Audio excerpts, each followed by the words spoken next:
জুলাইয়ের প্রথম ধাক্কাটা, প্রথম ঢেউটা নারীরা তৈরি করেছিল, যেই জুলাইয়ের প্রথম প্রতিরোধ, প্রথম প্রতিবাদটা নারীরা করেছিল, জুলাইয়ের পরে সেই নারীদেরকে যখন বিভিন্ন জায়গা থেকে মাইনাস করে আপনারা একটা উপদেষ্টা পরিষদ করলেন, একটা সরকার গঠন করলেন, বিভিন্ন সংস্কার কমিশন করলেন, বিভিন্ন জায়গায় দায়িত্ব ভাগ করলেন, দেশ পরিচালনার মতো দায়িত্ব নিলেন, সেখানে নারীদেরকে আপনারা কোন জায়গায় রেখেছেন?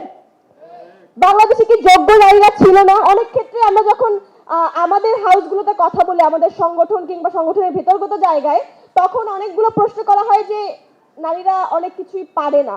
তো এই প্রশ্নটা যদি বলি, আমাদের সংগঠন থেকে শুরু করে, রাজনৈতিক জায়গা থেকে শুরু করে, আমাদের মাঠে ময়দানে সংগ্রামের জায়গা থেকে শুরু করে, নারীরা কোনো জায়গায় তাদের যেই স্বীকৃতি, তাদের যেই অবস্থান, তাদের যেই শক্তি সামর্থ্য, সেটার প্রমাণ দিতে কোনো জায়গায় বাদ রাখেনি। কিন্তু যখন নারীদের ন্যায্য হিস্সার আলাপ আসে, তখন আসে তোমরা নারীরা তোমরা ঘরে বসে থাকবা, আর যদি থাকো সেটা স্টেজের নিচে বসে থাকবা, এই স্টেজের সাথে একসাথে না।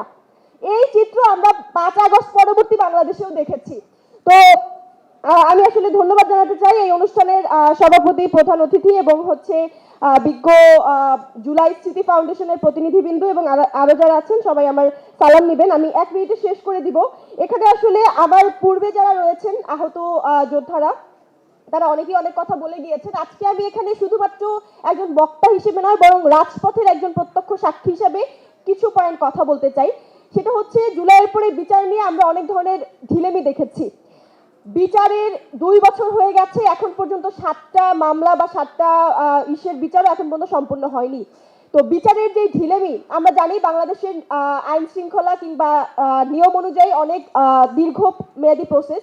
তারপরও এই সরকারের কাছে আমরা দৃঢ়ভাবে দাবি জানাতে চাই, যদি আপনি চান আপনার দেশে সোনার তরুণ, সোনার সন্তান, সাহসী সন্তানরা যুগে যুগে জন্ম নিবে, তাহলে আপনাদেরকে এই যে সোনার সন্তানদের বুকের উপরে গুলি চালানো যেই ফ্যাসিস্ট শক্তি, যেই ফ্যাসিবাদী শক্তি, যেই প্রেতাত্মারা ভর করেছিল জুলাইয়ে তাদের উপরে, এদের বিচার সর্বপ্রথম এই শহীদদের চোখের, এই শহীদ পরিবারদের চোখের সামনে, এই আহতদের চোখের সামনে তাদের বিচার সর্বপ্রথমে নিশ্চিত করতে হবে। এবং আমরা একটা কথা সবার মুখ থেকেই শুনেছি যে হাসিনা আসবে, সমস্যা নাই। আমরাও বলি হাসিনা আসবে, সমস্যা নাই। আমরা চাই হাসিনা আসুক এবং সেটা জুলাইয়ের মধ্যেই আসুক। ডিসেম্বর, জানুয়ারি তার একদম দরকার না, 5 আগস্টেই তার বিচারের মুখোমুখি করতে চাই তাকে। আমরা আরো একটা কথা বলতে চাই, প্রথমত আমাদের দাবি ছিল বিচার, দ্বিতীয়ত হচ্ছে সংস্কার। আমরা দেখতে পাচ্ছি অন্তর্বর্তীকালীন সরকারের সময় একটা গণভোট আয়োজন করে সেখানে দেশের 68% মানুষের ভোটে একটা জিনিস পাস হয়েছে।